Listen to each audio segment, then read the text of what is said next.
I was here a few weeks ago to pick out a work, and I just realized I hadn't been here for so long, and it was so wonderful just to come in here and see all the faces, and it was it was hard to pick, but I settled on this one. And you know how something grabs you from across the room? I see this painting as a woman, and I know that he painted it by himself, or looking at himself in the mirror, and was trying to project a pose. But when I first saw the painting, as I study women, it almost looked like a woman's pose to me. And notwithstanding the composition of the cello and the music and the chair, it's very dark. There's a lot of paint, maybe a lot of varnish on it, and there's this mystery cutout here that got pasted in here at some time. Who knows how that happened? The thing is that when I see a picture from across the room, I immediately go to the head. And today, in my generation, there's a lot of artists who are painting pictures from the past and making them their own.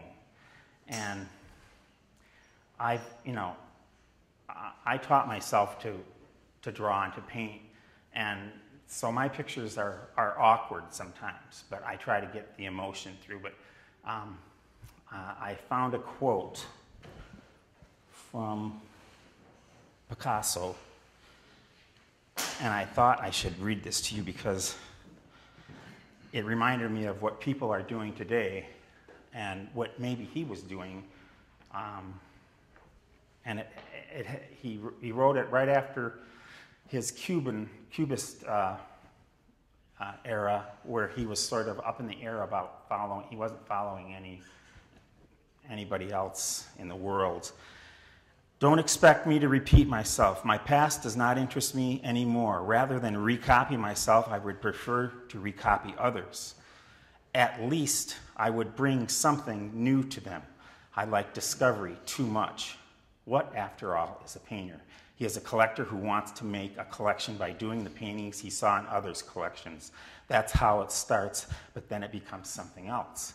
And I think everybody that paints, at least when I paint, I start out with something, and then when I see it done, it's totally different than I thought sometimes, but it's good. I thought, to make it a little different, that I would do some sketches of this painting. I was talking this over with my beautiful wife, Mary Josephson, who was a painter, and we thought he was probably looking in the mirror when he did this, and these hands, how beautiful they are, don't look right on the cello and the music. That's a whole nother mystery. So what I was really attracted to was the head and the hands, and when I paint, that's what they are. So I did some sketches, and I'm going to show them to you. The first I did on a piece of bullseye glass that I found in my studio, and I saw this picture as a red-headed woman. And now I paint from the reverse. I paint on this side of the glass. And it was this look, the looking up, almost like a woman looks when they're looking at you. And I related to that. But I wasn't satisfied with this.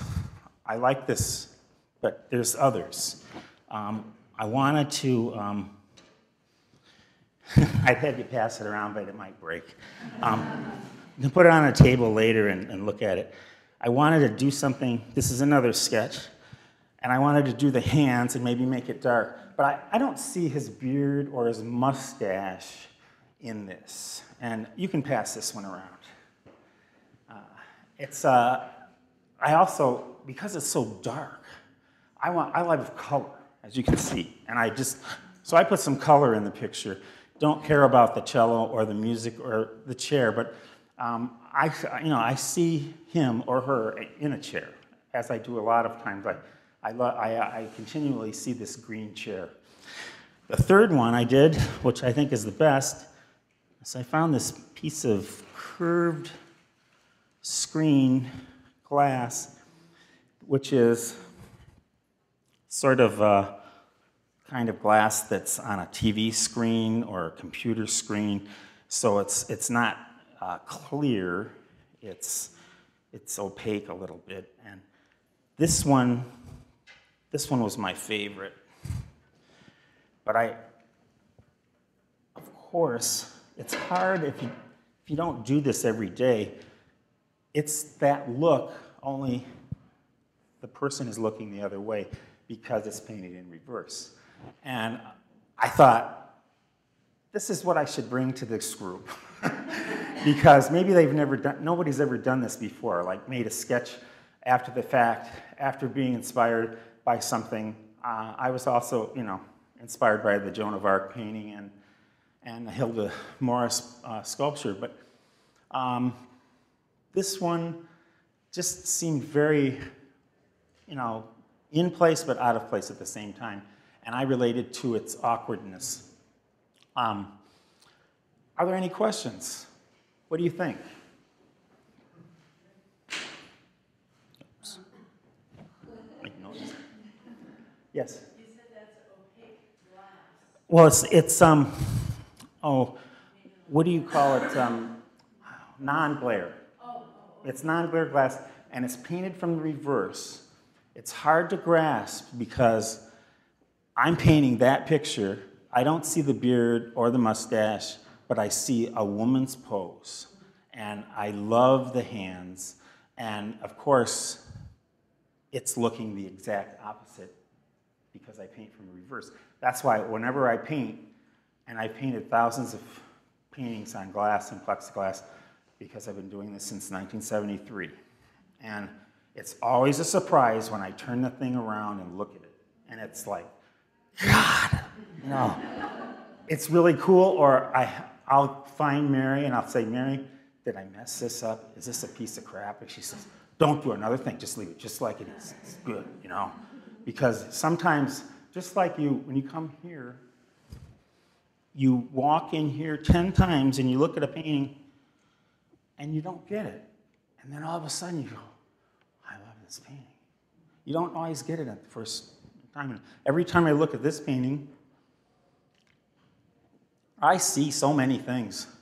I mean, what did this man think when what was he thinking? I mean, was he like down to his last dime and he's painting by oil lamp? And how colorful was it when he painted it 200 years ago, whenever he did it? I know there's another one, a smaller one, and it's brighter, but I think this one is the most interesting one. And sometimes I come to a point in my discussion where, is this what I'm supposed to be talking about? But I'm talking to you as an artist who just came in here blind, and then all of a sudden I could see. Every time I come in here, I see another picture I've never seen before, don't have a clue of where it came from, and it's just so much fun. There's, you guys that work here are so lucky. I mean, it doesn't matter what you do, you see these wonderful pictures of people, and like that donkey over there. That's just the coolest donkey I've ever seen. But I just thought I would carry this into a whole nother way and do some sketches. I would love to do a big painting of this whole idea. Of course, it's not going to look like some of the painters are painting today. They paint the exact picture that somebody else did from history and make it theirs. I'm sort of, I just get the idea, the look from, my studio is full of like ripped out pieces of magazines, pieces of paper with writing on it and typewritten messages. I think my friend Keith Jellum once told me there was a word for that, like autographia or something. You said you couldn't believe how much crap I had in my studio that was just like little messages and stuff. But I also have like a large collection of photographs, and I love buying foreign magazines and ripping them up. And just getting ideas for color, for looks, for emotion, for the character of woman. And I paint women because I want to show that women matter and that, that women have character. And when I saw this picture, I didn't see Courbet. I didn't see what he was trying to do. All I saw was this beautiful woman, and it made me want to paint a woman with that pose and that face. And so I did. Yes? So you're talking about what color was it, what were the colors originally? So I don't know if how do you feel about that, about paintings being cleaned and changed after they've aged over 20 years as an artist? So, for example, I don't know if your work would change in color over 200 years being on glass, but how would you feel about if your paintings darkened over 20 years, what would you want to have happen to them? Well, for one thing, when I paint, I don't use varnish hardly at all in the paint. I use pretty much straight on oil paint. And I don't think people should mess too much with others' work. I don't know what happened here. If somebody added that without his permission, I think that maybe if he was here today, he'd say, "Why are you putting this up on the wall? Why is this on the wall?" Because it might have been something that somebody grabbed up and said, "I'm saving this because it may be the last one," and they saved it, and it's in a museum, and it should be in a museum. But who knows what he was thinking? I have, as well as Mary Josephson, we have pictures on our front deck. We call them test pictures. They're about this big, and we put them right out there in the rain and the sun, and it gets the morning sun and the temperature. And the only time, like in 10 years, the only thing that faded was, on mine, was the orange paint that was on the frame. And I realized I had used very inexpensive paint to paint the frame. So I used the most expensive Gamblin orange and painted it, and it's still the same color.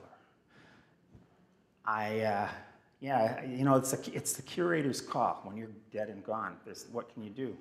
I don't know how they would restore my work. Very carefully, I hope. Every time I paint a picture, if it's this size, there's like that much space between the paint and the back, a plywood back of the painting, because I go to a lot of trouble to protect the painting. I want it to last a long time. And it's always great to see one you haven't seen in 20 years, and you walk into somebody's house and you go, "Oh, they're the ones that bought that painting." And it just makes me shiver, because I remembered when I painted it, and they like it. And it's the greatest feeling in the world. Did that answer at all? Okay, yes. What got you started on painting in reverse on glass? It was a complete accident. I was working on canvas. I think I was doing a series of 5 by 5 foot canvases in my studio in Detroit, Michigan. And it was a hot summer, 1973, and ran out of canvas and stretcher bars. Oh, thank you. And I really wanted to paint that day, and it was very early. I was getting up really early because it was hot. And so there was this bunch of old doors and windows back in the corner that my studio mate, Bill, and I had collected over the last year. And I thought, I'm just going to paint on the glass. Some of them were these old doors that had glass windows in them. And I just put it up against the wall, which was white, and I started to paint. I think I did the drawing with a lithocran. Because I was a printmaker, I had all that stuff with me. And that's, to this day, how I do my drawings. I use litho materials to do my drawing, and then I paint the paintings. So my drawings become paintings. Anyhow, the same mess that was happening on the canvas happened on the new painting that was on glass, and I was very upset. Sat down, I think I smoked a Camel, drank a cup of coffee, and I stood up and said, "Yikes." Went over, turned the painting around, and put it on, leaned it up against the wall, and it just blew my mind. I go, this is what I've been trying to do for 3 years. I don't know how I did this, but I went and found every scrap of glass in the place, and I painted till 11 o'clock that night till my friends came and rescued me and said, "What are you doing?" You know, and they looked and they said they couldn't believe what I was doing, and I just knew that I was never going to stop doing this, even though I realized how hard and I had paint all over me, because some of the paintings didn't have frames around them, and that's why when I start with a frame now. This took years and years to figure that out, but that's how I began to paint on glass, and then I found out everybody that has painted on glass does it different, and it's great to talk to them, and they've been doing it, you know, for a long time, and some people, but I don't think anybody's been doing it for 40 years in a row. They'll do it for a couple of months or a year, and so I'm kind of proud of that. Yes. Could you talk about the woman that you paint, because I see so much similarity in the woman that you paint a lot. Well, I'm glad these are supposed to be similar, but I just I just paint what I see in my own way. It's kind of awkward. I've done portraits of people. Some of them are verging on realism, and some of them are not. But I'm inspired by the way people look, and especially if I know the person, I'll know lots of things about them that will make me want to paint them. And you know, people think that I'm painting the same picture over and over again, but it's not that way. If you really look at them, they're all different. Everyone is different. And I paint men too, believe it or not. Yes? When you were doing the sketches, were you doing those from memory, or did you do some preliminary sketches, or did you have photos? I used a little piece of paper the museum sent me, had this picture. I think my wife took a couple pictures of it, so I had something to look You at. had images. And basically, I wanted this look, just that side glance, and everybody thinks a different way, and I thought I should just tell these people what I saw when I saw this painting. And when I came through this little hallway here, I thought this was a picture of a woman, and I didn't see anything else. I didn't see the composition that was there. The composition to me is the person, the head, the hands, standing figures, what have you. Yes? When you had that initial reaction or response to the painting, was there also a story with it? Like this woman's going to do this, or was it strictly a visual? Well, when I first saw it, I was like, I thought it was a woman, and I read the thing and the story behind it, and I go, wow, this is a very interesting painting that I picked. It's like, there were some problems here. And it's a guy, and he's painting himself. And I go, but the more I read about it, it was like, of course he painted himself. There was no models. Get he couldn't afford one, or he couldn't, it's not like he had a magazine he could rip pictures out or take pictures. Maybe he couldn't get photographs. There's so many stories that could be behind this painting, and we don't have anybody to tell us what happened here.